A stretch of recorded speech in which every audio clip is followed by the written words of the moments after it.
네, 안녕하세요. 저는 서울대학교 경제학부에서 인구와 경제, 경제사를 강의하고 있는 이철희 교수입니다.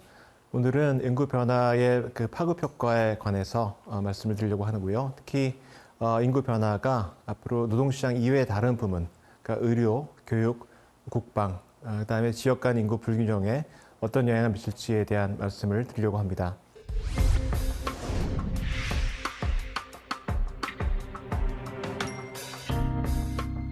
우선 의료에 관한 말씀을 좀 드리겠습니다. 지금 아무래도 고령화가 진행이 되게 되면은 나이가 많이 든 분들이 많아지기 때문에 여러 가지 질환도 걸리게 되고 병원을 더 많이 찾게 된다는 것이죠. 그렇기 때문에 인구 고령화가 진행이 되면은 다른 조건이 같을 때 의료 서비스에 대한 수요가 높아지게 됩니다. 그 다른 조건이 같을 때 인구 변화에 의해서 의료 서비스에 대한 수요가 어떻게 변하는지를 이제 추정을 해봤는데요. 순전히 인구 요인에 의해서도 그 의료 서비스 수요가 커지는 것을 볼 수가 있습니다. 즉 내원 일수로 따져서 지금 현재에 비해서 한 2050년경까지 의료 서비스를 수요하는 사람들의 수가 훨씬 더 늘어난다는 것을 볼 수가 있고요. 2050년이 지나고 나면은 인구도 줄고 고령 인구 자체도 줄기 때문에 서비스 수요가 조금씩 줄어드는 그런 패턴을 보이는 것을 알 수가 있습니다. 그렇다고 한다면은 이러한 그 의료 서비스 수요가 각 분과별로는 어떨까요? 이것이 분과별로도 상당히 다른 그 패턴을 보입니다. 즉 어떤 질환 같은 경우에는 주로 고령자가 많이 걸리는 질환이 있고요. 어떤 질환은 주로 아이들이 많이 걸리는 질환이 있습니다. 그렇기 때문에 인구 구조 변화가 각 분과별 의료 수요에 미치는 영향은 상당히 다를 수가 있는데요. 실제로 소아청소년과나 이비인후과 같은 경우에는 아이들의 의료 서비스 이용 빈도가 훨씬 더 높습니다. 그렇기 때문에 인구 고령화가 진행이 되게 되면은 오히려 서비스 수요가 줄겠죠. 또한 산부인과 같은 경우에는 20대 후반에서 40대 초까지의 이용률이 가장 높습니다. 그렇기 때문에 이건 역시도 고령화가 진행이 된다고 해서 의료 서비스 수요가 많이 늘지는 않을 것으로 예상이 됩니다. 반면에 신경과, 신경외과, 흉부외과, 외과 같은 경우에는 압도적으로 고령자들의 의료 서비스 이용 빈도가 높습니다. 그렇기 때문에 이런 과에서는 인구 구조 변화에 의해서 의료 서비스에 대한 수요가 앞으로 폭발적으로 더 늘 가능성이 있는 것이죠. 그래서 이를 감안을 해서 분과별로 인구 변화에 의한 의료 서비스 수요 변화 전망을 보면은 소아 청소년과, 그다음에 이비인후과, 산부인과 같은 경우에는 2050년경까지 오히려 의료 서비스 수요가 줄 것으로 전망이 되고요. 반면에 신경외과, 신경과, 외과, 흉부외과 같은 경우에는 의료 서비스 수요가 인구 고령화에 의해서 2050년경까지 폭발적으로 증가할 것으로 예상할 수가 있겠습니다. 그렇다고 한다면은 이러한 그 변화가 의료 서비스 시장에서의 어떤 수급 불균형을 가져올까요? 그건 이제 공급 측면의 변화도 함께 봐야 되는데요. 의료 서비스 공급에는 그냥 여러 가지 그 면이 있습니다. 의사도 있고 간호사도 있고 그다음에 병원의 수, 병상의 수, 여러 가지 그러한 공급 측면의 요인이 있는데 그 중에서 제가 보려고 한 것은 이 중에서도 가장 그 공급이 경직적이라고 할 수 있는 의사 수가 되겠습니다. 잘 아시다시피 그 의대 정원은 고정이 되어 있기 때문에 의사의 정원은 쉽게 늘리기가 어렵고요. 매년 의대 정원 수가 정해져 있기 때문에 그만큼의 신규 의사가 이제 배출이 될 것이고요. 공급을 알려면은 의사의 은퇴가 어떻게 진행이 될 것인가 하는 것을 봐야 되고, 그래서 과거 데이터를 기초로 해서 합리적으로 활동 의사 인력 규모를 전망을 해봤습니다. 이것을 보게 되면은 당분간은 의사 수가 늘어나는 것을 볼 수가 있습니다. 그렇지만 한 2030년대 말이 되게 되면은 그 증가폭이 둔화가 되고요. 2040년경이 돼서는 의사 수가 더 이상 늘어나지 않고 정체하거나 혹은 감소하는 추이를 보일 것으로 예상이 됩니다.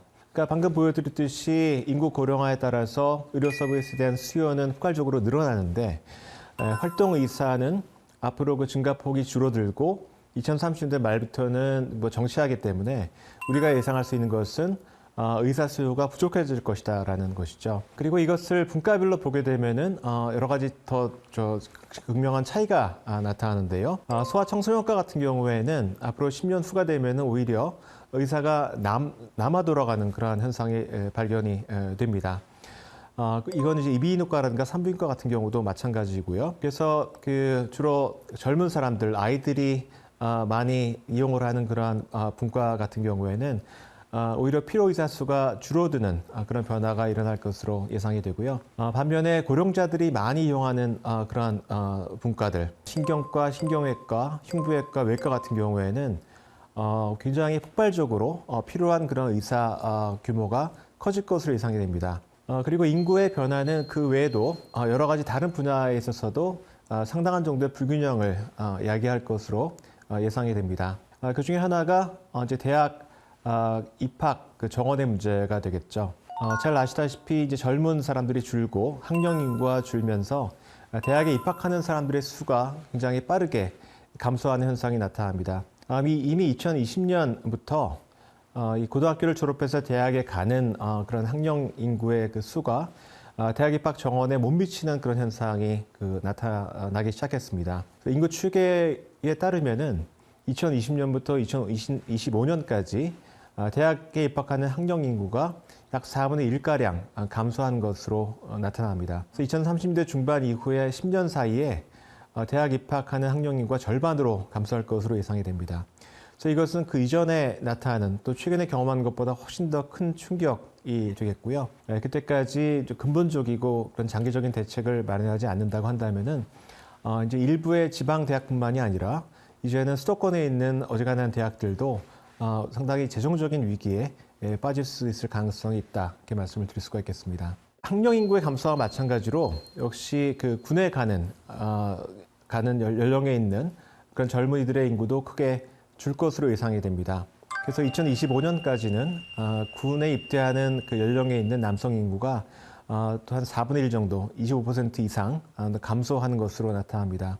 이에 따라서 지금의 군 병력이 그대로 유지가 된다고 한다면은 그 병력을 채우기가 상당히 어려워지는 그런 문제가 발생을 하게 되고요. 그렇지만 2030년대 중반부터는 훨씬 더 큰 폭으로 병역 자원이 감소하게 됩니다.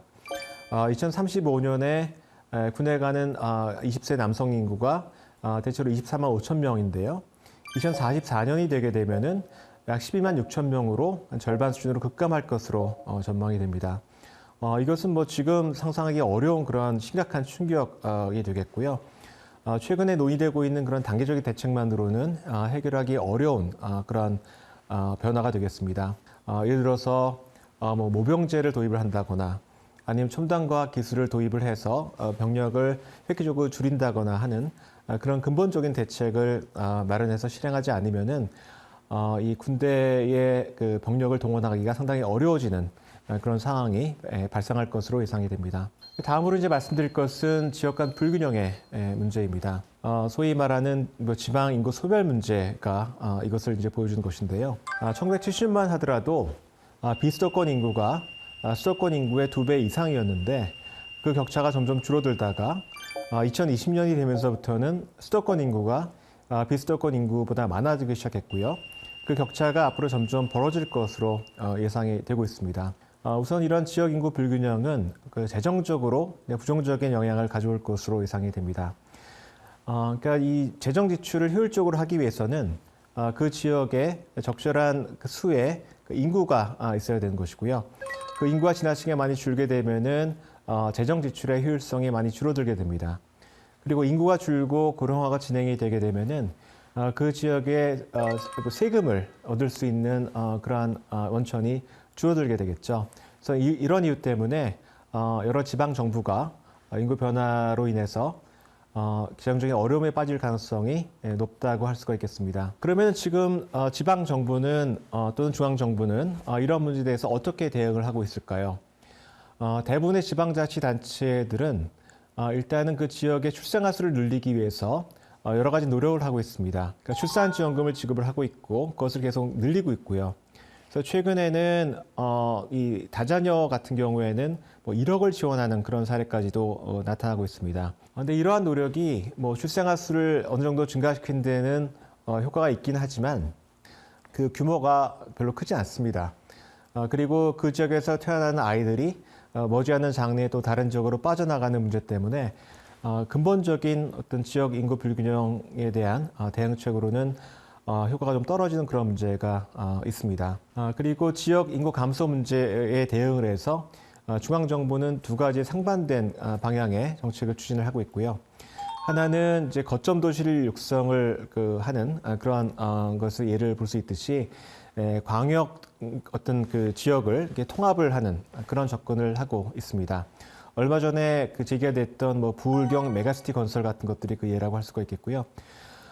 또 다른 한편에서는 인구가 빠르게 감소하는 그런 지역을 대상으로 해서 인구 소멸 기금을 조성하고 그 지원금을 지급을 하는, 그러니까 점점 쇠락해가는 그 각각의 그 지역을 살리기 위한 노력을 추진을 하고 있습니다. 근데 어쨌든 이런 그 정책을 좀 더 그 효과적으로 수행을 하기 위해서는 어떤 이유 때문에 지역 간 인구 불균형이 발생하는가 하는 것을 혹시 더 정확하게 진단을 할 필요가 있겠습니다. 이것을 그 분석을 해보면은 가장 중요한 이유는 지역 간 인구 이동의 차이였다는 것을 확인할 수가 있습니다. 뭐 출산율이라든가 사망률 같은 경우에는 이러한 인구 불균형의 확대에 별다른 영향을 미치지 못한 것으로 분석이 되고요. 인구 이동률, 뭐 그 중에서도 특히 15세에서 34세 사이의 젊은 인구의 인구 이동률이 지역 간의 차이가 났기 때문에 지역 간 인구의 그 불균형이 지난 20년 동안 벌어졌다라는 그런 결론을 얻을 수가 있습니다. 그럼 앞으로 어떻게 될 것인가 하는 것인데요. 앞으로 20년 동안의 그런 시군구별 인구 구조나 인구 규모의 변화를 추정을 해보면은 지난 20년 동안에 진행이 되어 왔던 지역 간 인구 불균형이 더욱더 확대될 것이라는 전망을 얻을 수가 있습니다. 그럼 이렇게 지역 간 인구 불균형이 커지게 되면은 앞으로 어떤 일이 이제 벌어질 것인가요? 첫 번째로는 지방 재정 자립도가 크게 낮아질 가능성이 높습니다. 이러한 변화 때문에 결국 그 재정적인 위기에 빠진 지자체가 늘어나게 되고 이런 지자체의 문제를 해결하기 하는 과정에서 중앙정부의 재정적인 부담도 커질 것으로 우려가 됩니다. 그리고 또 이러한 지역 간 인구 불균형의 확대는 각종 지역 인프라의 수급 불균형으로 이어질 가능성이 높습니다. 우선 인구가 앞으로 많이 늘어나는 그런 지역들, 특히 이게 경기도에 있는 그러한 적지 않은 시군구가 이러한 경험을 하게 될 텐데요. 예를 들어서 이런 지역 같은 경우에는 앞으로 물동량도 굉장히 많아지게 되고, 그다음에 교통량도 굉장히 많아지게 되는데, 현재와 같은 뭐 도로망이라든가 교통망이 그대로 유지가 된다고 한다면은 교통 체증 현상이라든가, 그다음에 굉장히 심한 물동량의 부하 현상, 이런 것들이 나타날 것으로 예상이 되고요. 그렇다고 한다면은 인구가 줄어드는 시군구 같은 경우에는 괜찮을 것인가? 이제 그렇지가 않습니다. 그러니까 적지 않은 그러한 사회적인 인프라는 어떤 최소한의 수요를 필요로 합니다. 예를 들어서 뭐 보육시설이라든가, 그다음에 의료시설 같은 경우에는 아무래도 최소한의 어떤 수요가 충족이 되어야만 그 지역의 그 시설이 계속해서 유지가 될 수가 있겠죠. 근데 인구가 고령화가 되고 인구가 줄어들게 되면은 이제 그런 수요가 없어지기 때문에 각종 인프라의 붕괴 현상이 발생을 할 수가 있습니다. 최근에도 이미 그 아동과 청소년의 감소로 인해서 뭐 소아 청소년과를 폐업한다라는 그런 뉴스가 들리고요. 그다음에 서울시의 적지 않은 그런 지역에서도 아동 수가 줄어들면서 그 지역의 어린이집을 폐쇄하는 그런 문제가 생겨나게 되죠. 그럼 남아있는 사람 같은 경우에는 그 적절한 서비스를 얻을 수가 없는 이제 그런 문제가 발생할 수가 있게 되고요. 그러면 거기 남아있는 사람들은 또 그 지역을 떠나서 그 서비스가 충족된 지역으로 가려고 할 것이고, 이렇게 그 지역 인구 감소의 어떤 악순환이 진행될 가능성이 있다는 점을 말씀을 드리겠습니다.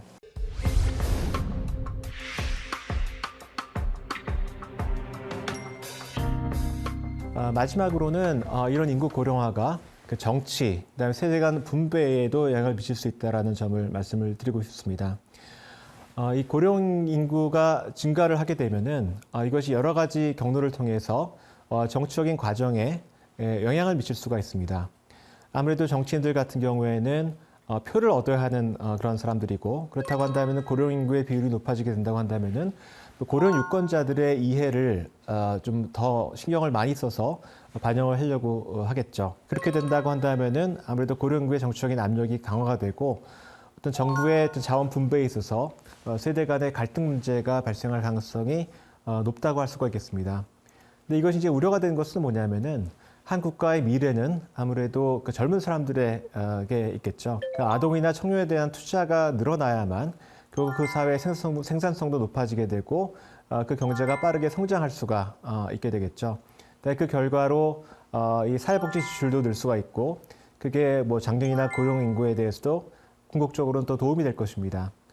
근데 그렇지가 않고 결국은 아동과 청소년을 희생을 시켜서 고령자들에게 더 유리한 그러한 자원 배분을 하게 된다고 한다면은 여러 가지로 그 국가에게는 어려운, 그다음에 합리적이지 않은 그러한 결과를 초래할 가능성이 있습니다. 그래서 이 고령화가 가져올 그런 정치적인 지형의 그 변화에 대응을 해서 앞으로 한 국가의 자원이 합리적으로 배분되게 할 수 있는 노력이 꼭 필요하다고 할 수가 있겠습니다. 네, 감사합니다.